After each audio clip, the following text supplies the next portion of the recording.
Greetings and welcome to Mentor Mike's Market Movie for Monday, February 3rd, 2014. Now, I've had to make some changes in my contest trading rules here. It turns out that if I were to participate in the World Cup Championship in 2015, I would be looking at a $13 per contract transaction cost or something close to that. And to be on the safe side, I'm going to have to consider my margin to be about $3,300 per contract. So I can start with $10,000 and still trade 3 contracts, but each additional ES contract is going to require a minimum of $3,300 in additional risk capital brought about by profit. The rest is pretty much the same as what it was before. So I'm going to be trading with these contest rules in the S&P during the month of February just to see how well I would make progress if I were to participate in that contest. And I'll be able to extrapolate from that data how well I might do for the entire year of 2015. So stick around and we'll see how that plays out. Now, let's also announce, as long as we're making announcements, Mentor Mike's Trading Room. I do plan to reopen my live S&P E-mini trading room probably around the end of summer, just after Labor Day or sooner. It'll probably start a little later and end a little earlier than the previous version. I'm thinking maybe 7 a.m. to 12 noon, something like that. And I'll probably take every Friday off, except in those weeks where there's Monday holidays like we've got coming up here. It'll be open only to current and former students of Pacific Trading Academy, not to the general public. This is going to allow us to have totally unrestricted discussions of techniques, parameters, and strategies, etc. So the emphasis will be not only on making money in our trades, but also learning how to become better traders. Now, students will be able to verbally and audibly participate, provided you have an internet-based USB microphone. And that means you're not going to be relegated to writing questions with chat. You'll be able to actually ask questions that everybody else can hear. Now, if I enter the year-long World Cup Championship in 2015, I had originally planned to do my competitive trading in the trading room. That is not set in stone. I don't know if they're going to let me do that. And if they won't, then it'll probably be the contest that I drop out of, because I will stick with my students in the trading room. So we'll see how that plays out. Last but not least, the reopening of the trading room is contingent on there being sufficient interest. So if you think that you would be interested in participating, you are under no obligation to do so. But if you think you might like to do that, please let me know at mentormike@sbcglobal.net.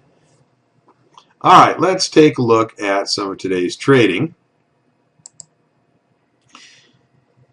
This is my trading in the Euro-US dollar. I had time for exactly one trade, and it was very early this morning. Well, not that early, about 7:45, something like that. Took the one trade, hit 2 targets, and made 99 pips. The other screen capture you see here is from a replay of today's S&P. Now, we're going to go through that step by step, but I'm not going to replay the whole thing live because it's a lot of work, and I just got through doing it with some students here. So let's get out of this and look at the actual version here. It was a very unidirectional day, which is somewhat unique. And I decided to work today with a 1-minute, 5-minute chart, and started the day at about 5:30 here. And as you can see, we got a red, white, and blue alignment, bearish alignment, coupled with a bearish cross on the MACD. And the volume was rising at the time, just barely. So took a short trade here, hit one target, stopped out. Waited through the little corrective bounce, and as soon as we got the next red, white, and blue alignment and began to push the Donchian channel down, got short once again. Likewise, bearish MACD crossover and rising volume. Hit one target once again, stopped out. Now here, the price curved around, started back down, And at about the point where we pushed the lower Donchian channel down, we definitely had a red, white, and blue bearish alignment.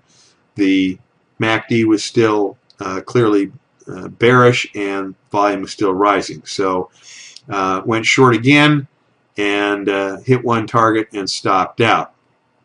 Same thing here, red, white, and blue. MACD still bearish, volume rising. And this time we hit two targets. Waited through this corrective bounce, and as soon as we got resumed the red, white, and blue, didn't quite have the completed crossover here, but that was okay because it was clearly heading in that direction. And once again, volume was rising, and two more targets here. Same thing happened here. We didn't get a cross on the parabolic, but as you can see, the blue made contact with the white, and then when it sold off, we had a clear red, white, and blue bearish alignment. Had a little bit of a droop on the MACD, but we didn't wait for the cross. And we had this little spike of volume that justified our entry and hit two more targets. Waited through this corrective bounce, got in once again. You can pretty well see that most of these short entries occurred not only when we had the red, white, and blue alignment, but also where we are pushing the lower Donchian channel down, because that confirms that we're moving to new lows. Now, this was a tricky one. This was a very good entry. The parabolic flipped, red, white, and blue bearish alignment. Got in as the the Donchian channel started to move lower. Almost had the cross, but not quite, pretty close. Rising volume, hit two targets. And of course, we're only using two targets right now, so that meant I was stuck trying to re-enter. Well, I waited through this one, and as this one came down and pushed everything lower, I had the MACD and the volume on board, but lo and behold, it didn't go anywhere, and the price started to creep up in another corrective bounce and flipped the parabolic.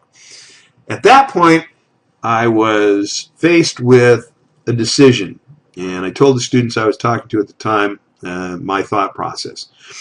I was pretty certain that the market was going to sell off again, and so there was the possibility that if I just hung on to this position, I would get a chance to be vindicated when the market sold off. And of course, that could have been the case.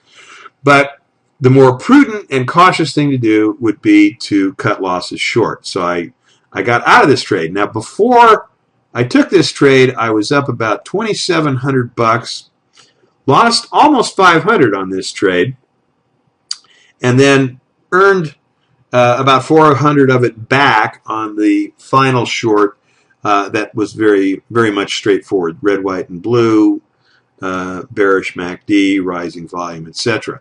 So it was an amazing day. And again, remember, this is 3 contracts, 2 targets, a $13 per contract transaction cost, which is more than twice what my actual transaction cost is, and finished with 8 winners, 1 loser, and a net of $2,675. So if you're thinking about whether you want to participate in the S&P Live Trading Room, take a look at this, and if you can do better than that on your own, then maybe I should join your room. If not, maybe you should join mine. So be thinking about that. All right, that's all for now.